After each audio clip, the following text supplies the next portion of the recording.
All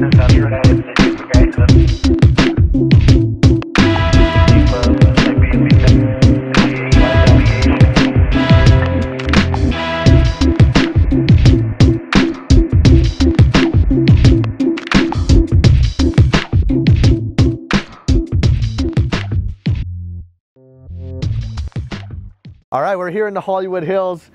I have here one of the most awesome dance instructors in town, and he also is focusing on the nightclub kind of side of dancing. And he reached out to me and said, hey, let's do an interview, let's hang out, and I think it's gonna be really fun just to walk around, chill, and talk. I guess you were interested in talking not just about dance though, but about dating, entrepreneurship, networking. Exactly. And yeah, I'd love to answer some questions. Let's get into it. Cool.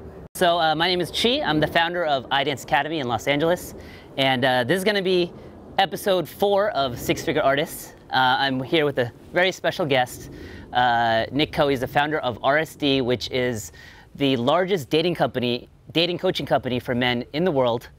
They do over 1,000 events a year, 40,000 people helped every single year or more. And so I'm just honored to be here with you.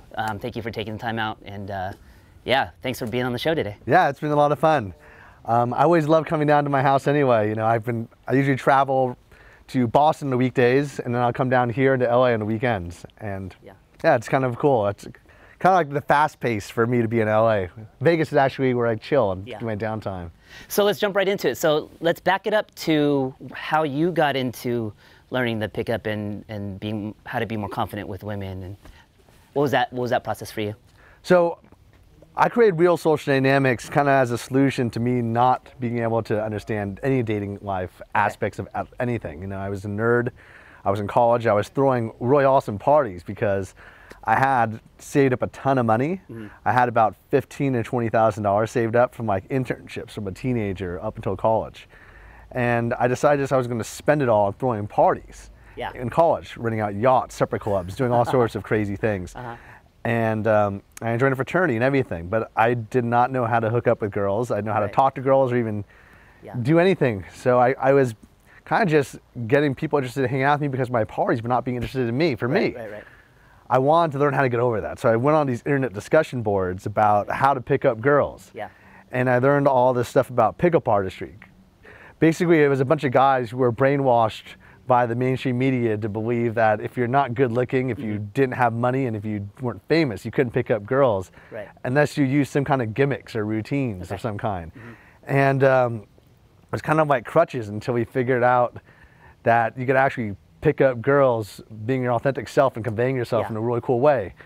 And we learned how to do all that stuff from traveling around the world and meeting up with guys who were really good at picking up girls, moving a bunch of them to a mansion in the Holllywood Hills, and then filling a bedroom with bunk beds where we charged $2,000 a weekend for guys to party with us.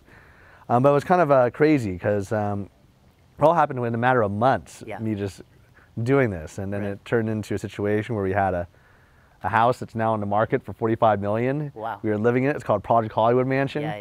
We were renting it for like $13.5 thousand a month plus utilities, which was like $4,000 a month. We have to spawn all the time. But we created an awesome company of guys who were picking up girls, and I learned a lot myself just from going out with the guys.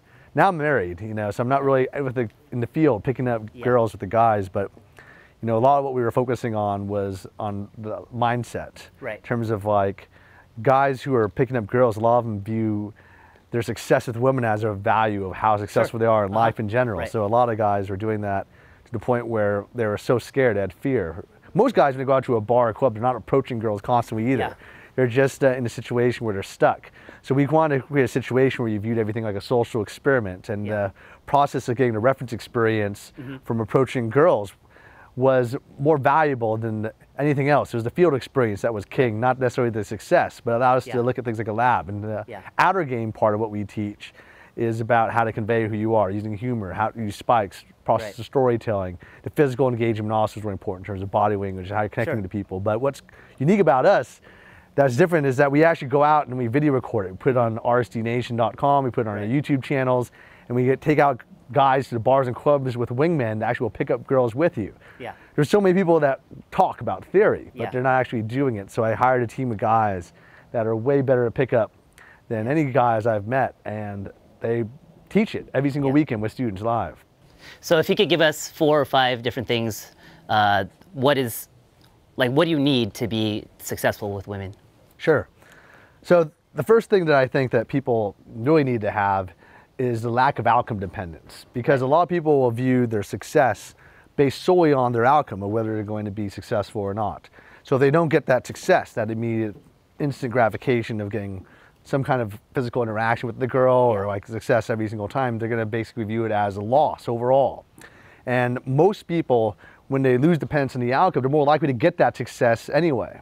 Yeah. The second thing is a lot of people don't know what the difference is between wide rapport and deep rapport. Wide rapport is being able to connect with people on not just one topic, because a lot of people, especially in the business world, they connect with people, or they'll get used to doing this even in their personal life, is talk about their job. Yeah. And they go so deep in that job, and then they'll run out of things to talk about because they're stuck. Whereas wide rapport is you might be like talking about their job and like, hey, you know, I work at this company. I've been traveling, you know, to France, and you know, on the side, I got, you know, I'm talking about trip to the beach. I'm talking about sports. So I could talk about my friends. I'm connecting with different things, so that when you're getting the girl's number, it's not like, oh, this is the person that only talked to me about my job. It's very wide ranging. You have a lot of interest, and it makes so you're more likely to get a follow-up. But the other thing is most people don't follow up properly or follow up at all. They might follow up with one text message, don't get a response, and then they just give up, as opposed to, you know, being able to hook them into something that they're interested in doing. And also don't, and I think the last thing, the fourth thing, is people don't come to the mindset of offering value to other people. It's more like a take kind of thing, as opposed to when you're networking with somebody, and especially in the realm of dating, if you're coming from the standpoint of offering value to the other people that you're interacting with, you're more likely to get success. Offering more value to the other person and expecting something back. A lot of people will be like, oh, I bought this person a drink. I expect to get laid or something crazy like that. But when you're buying someone a drink, it's for the opportunity for you to vibe with each other. And then you're supposed to be able to connect and show how you could find a way that you're going to offer value to that person's life. Whether it's through connecting with someone else, whether it's through your personality, entertaining them with your humor or your personality, or whether you have things in common, you want to follow up and do something with them later. But it's like coming from the mindset and be able to offer value, that higher value to the other person, not coming from the standpoint of, you know, they're just going to give and not expect anything back. Friendships, relationships are all about mutually beneficial. It's everything in life, right? Friendships, relationships, business is all about offering more value. Yeah, cool. And so you started doing the coaching, and then so how did this become like a full-fledged business? It just overnight, it was just like boom, like, hey, this is a missing piece in the market, and people really need this. So I was talking to Owen, my future business partner, on the internet, and we were hanging out on the internet discussion boards, and I got him on the phone. We ended up talking for several hours, and then meeting up in real life after spending several days of talking for several hours on the phone with each other. And I got an email that said, hey, you're writing these articles on the internet about what you say, what you do. Every night you go out to bars and clubs to pick up girls. And it wasn't necessarily successful every night, but I was doing crazy things to try to pick up girls. And so every single instructor that works for me does the same thing, but they release it every day on YouTube.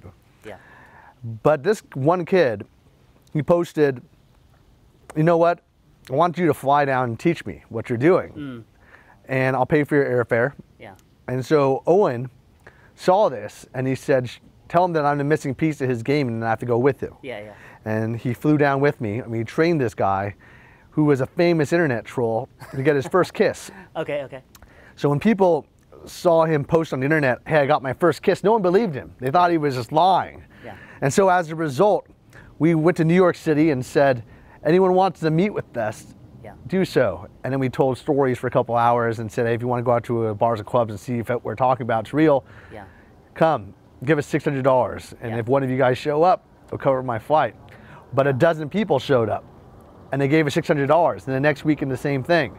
Next weekend, we went to San Francisco. The weekend after that, San Diego, and we did the same thing. Until like a month later, I was in London. We had 60 people doing it. Within a few months, we were able to have enough money to get a mansion in the Holllywood Hills. And we traded that $600 program for a $2,000 program, and it grew from there. So how have you scaled your business? Because you have multiple executive coaches. So what we did was we started hiring instructors to teach for us, so that Owen, he could be in Hawaii. He was traveling, and then I want to stop because I wanted to join this party club, be on the board of this party club that doesn't exist anymore. But it was a red carpet party club, throwing parties in mansions and movie studios twice a week. Yeah. Did that for 4 years, and I was on the members board. Yeah. Super fun. Then the recession hit. So people weren't traveling to LA to visit us. Okay. So when our company got so demolished, I sold everything I owned and moved into the back of a 1997 Toyota. Yeah. Sleeping at the back of a parking lot of the Sheraton. Yeah. And still having to pay the parking fee per day. Right. And Owen messaged me saying, hey, I quit. So I decided to fly out and try to save the company. And I ripped out the map in the back of it, this airline magazine, in the back of the seat of the airline seat. There's these magazines that have a map of all the cities that they fly to. Yeah, exactly. So I showed this to Owen and I said, hey, we have millions of people on our website. Yeah. How about I just put a date next to all these cities, have a free seminar in these cities, Yeah. all the cities on the map. And then I'll just upsell our program like we used to do back in the day when we met people at Starbucks in New York. Yeah, yeah, yeah. So I did that 1 to 3 times a day. I went to 270 cities in 70 countries. Yeah. And I did a 4-hour program called the RSD Free Tour. Yeah. And then I got us out of $500,000 in debt. Yeah. Got accrued millions of dollars of revenue. Yeah. And then we have filled the program by hiring a team of instructors, 10 instructors, travel around the world, teaching boot camps. We train them. Yeah. And we also taught live seminars and group seminars as well. So in business, there's a lot of challenges. So what caused the downfall? Was it the economy, like 07, 08? Yeah, so the recession hit, the bubble hit. And people didn't have the disposable time, not necessarily the income, but the time to just fly to LA for 3 days, and the day before fly, and also the day after they're traveling back to wherever they're from. Yeah. So we had to create a situation where we could fly to them. Because people used to only fly to us. Okay, okay. And now we're doing 1,000 programs a year in 270 cities and 70 countries. Very cool. Yeah. So what advice do you have? My audience is primarily artists. And so, you know, we love what we do. We're very passionate about it. But that doesn't mean we're going to be successful because we're, you know, that we might not be good in business. So what advice do you have kind of for the creatives? Well, I consider what we did was kind of an accidental business because we were actually doing it out of passion, like art. Right. Okay. And I could relate to the whole creative process because now I spend most of my time working on a musical production and I'm developing on the story of how we built our company. Okay. So I definitely appreciate that. But I'm also coming from a business standpoint, from Right. a background of having built this company. Yeah. And a lot of it was, I studied business as an undergrad and economics, business economics. And I was doing that in Wisconsin while partying. And then I did an MBA. Yeah. Liked it so much I did a second MBA. Wow. And then I did a third business program at Cornell. Okay. And I do business seminars pretty much every weekend. So I'm pretty hardcore on the business side. But what I think has been useful about that is that there's no continuing education for entrepreneurs or artists. Exactly. So going out there and finding ways to get that business education has been super valuable to me. Right. I'm starting right now just on my YouTube channel, just trying to share some of that advice for free because I've spent well over $1 million in 5 years just going to other people's masterminds. Exactly. So I just wanted to do that for free on my YouTube and kind of just share because it's a way to me, offer value. It's not like I'm not offering any like live programs now on business. We do it mostly just for social dynamics and how pickup can be applied to other aspects of life like networking and stuff like that. But I think it's a great skill set. So I do that on the Nick Kho official channel, and a lot of what I teach is about how you use networking to build a business and leveraging it. So if you don't have the skill sets yourself or the time to, you can build a relationship and a team and a network and how to build a team. I think a lot of people don't want to build a team and create an automated system. But from day one, you got to create a system where you have time, leverage your time. Exactly. I mean, the number one thing I would just say in business is that there's a lesson I learned from my buddy Tony Hsieh. Exactly. He's actually the main inspiration for why I decided to move to Vegas. And yeah, he created Zappos. He sold Zappos for $1 billion in Amazon stock. And now it's worth much more than that. Yeah. And I did a mastermind at his place with like 100 of my entrepreneur friends. And many of them weren't necessarily like, developing a big business like he was. But he had a question, which was, what's the one thing that you think is the most important step that allowed you to become a billionaire? Yeah. And he said, well, the first thing is I had to have the mindset that I wanted to become a billionaire. Okay. And I want to make sure my life is organized in a way where everything I do is leveraging my time as much as possible. So you got to have a clear goal and then... So what I interpreted that as, it's about that mindset that you're shooting for big goals. Right. But in order to accomplish that, you can't do it yourself. Every single business is very collaborative, especially in the arts more than anything else. Right. So as a result, you got to make a situation where you could delegate as much as possible, leverage your time so that the value of that time is worth much more than what you do. So I mean, I don't do all the little things that are supposed to be done by people, like, you know, going shopping or doing errands, or even the smaller things, like if it's a small task of calling people. If I could delegate to someone else train someone, I'll do that. I'll develop a team of interns if I don't have enough cash flow to grow first. Yeah. And then when their work is justifying sales, then I'll put them on payroll. Yeah.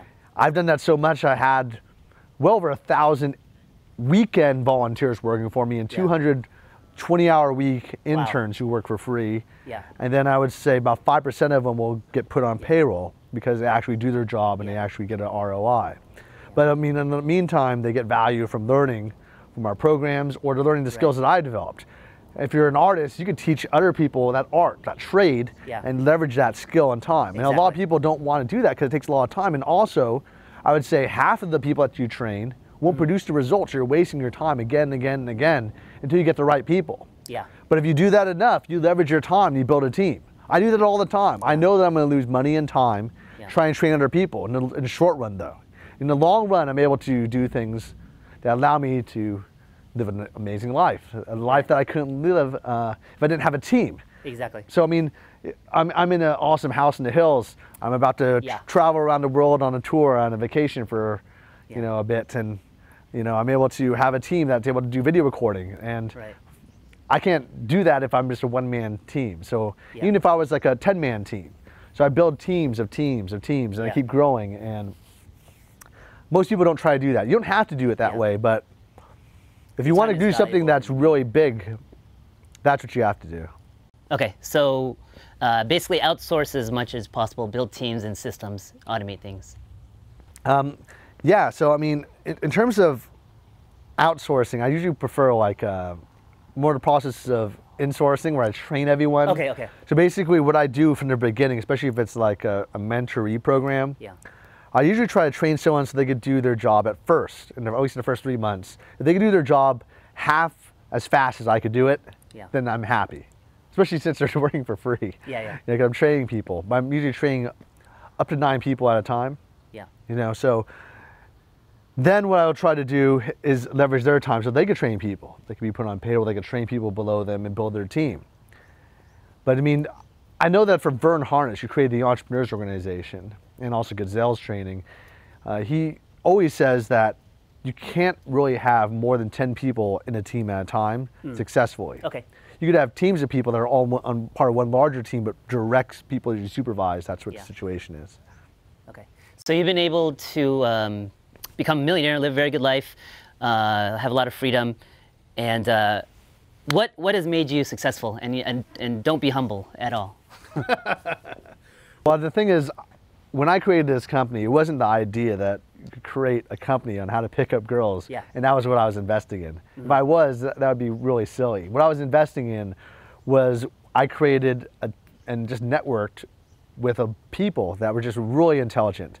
So by having a network of really high-powered people that you could invest your time in and your money in, that's how you really create success. And that's how I was able to do it. RSD isn't just a pickup company. It's specific people in this company that have a very rare talent. Not just in pickup, but also in relationship building, networking, in terms of managing a wholesome life that has like a holistic approach to life. Because a lot of what we teach is about self-actualization, identity level change. I think a lot of people who are in pretty much any art could relate to the fact that you want to just work with people. You're investing not necessarily in the process or creating a certain art. It's the people that you're working with that are really good at that art that you want to work with. And that's what most people will invest in. I mean, if you talk to almost any venture capitalist that has had any success, it's not like, oh, I'm investing in this technology because it's an awesome idea. It's because I'm investing in these people. I believe that these people have the talent, the work ethic, the ability to hustle, and are going to pull this off. That's what you're investing in. The same thing goes with art. I mean, when you're investing in art itself, you're buying the art. But I mean, as an artist trying to create a company and manage a team and make a lot of money, you know, you got to be talented yourself. If you want to be solo and just sell your services, that's cool. But if you want to create a company, then you're investing in the creators, the talent of the people that you're working with. Yeah. And also on the business side, those people that can hustle and actualize your goal and dream. Yeah. Okay, so you mentioned you have not one but 2 MBAs, and I've had different business and life coaches, and you mentioned masterminds. What do you recommend? The MBA for everybody that wants to get into business, or what other? I definitely don't think everyone needs to get an MBA. Yeah. I mean, my business partner, Owen, he doesn't have an MBA, and he's very, very, very smart. And he's very good at business as well. Yeah. At the same time, it helped me. I did that. Yeah. But I also come from a very traditional educational background, so I'm addicted to learning. I'm the guy who, when I was a kid, I used to go to the library and try to read all sorts of books on all sorts of topics. Yeah.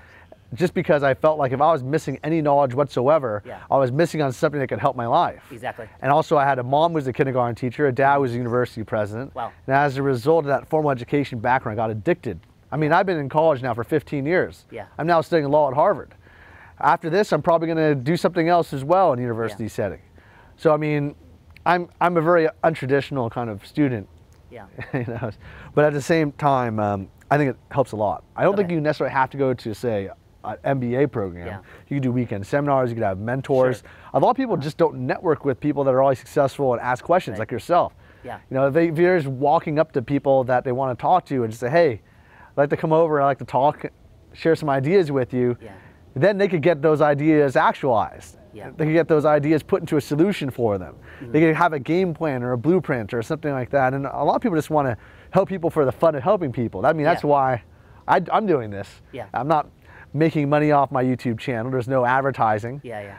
And as a result, I think it's just a lot of fun. I think that most people that have businesses like doing that too.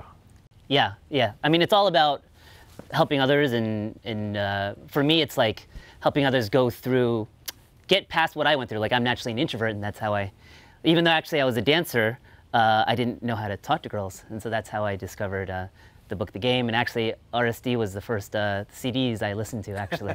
Yeah, about 10 years ago now. Yeah, the fact that you had CDs kind of dates it. Yeah. You know, I don't have a CD player anymore. Right, right. So what other dreams and goals have you not yet accomplished? I know you're working on some projects now. Oh, I want to have kids. My game plan is next year to have twins. Wow. A boy and a girl. Yeah. I'm using a surrogate, so I actually have a good chance of actualizing that. Cool. The other thing is I want to replicate what we did in the dating world for a higher purpose, for health and fitness, and through business, where we have people that are experts in each of those that can teach that successfully. All right, well, thanks a lot for the interview. I got to roll. Yeah. But thanks so cheers. much. My name is Chi Sito from iDance Academy in LA. This has been episode 4 of 6 Figure Artists, where we not only inspire artists to survive, but thrive doing what they love. So be sure to subscribe, like, and comment, and we'll see you guys next time.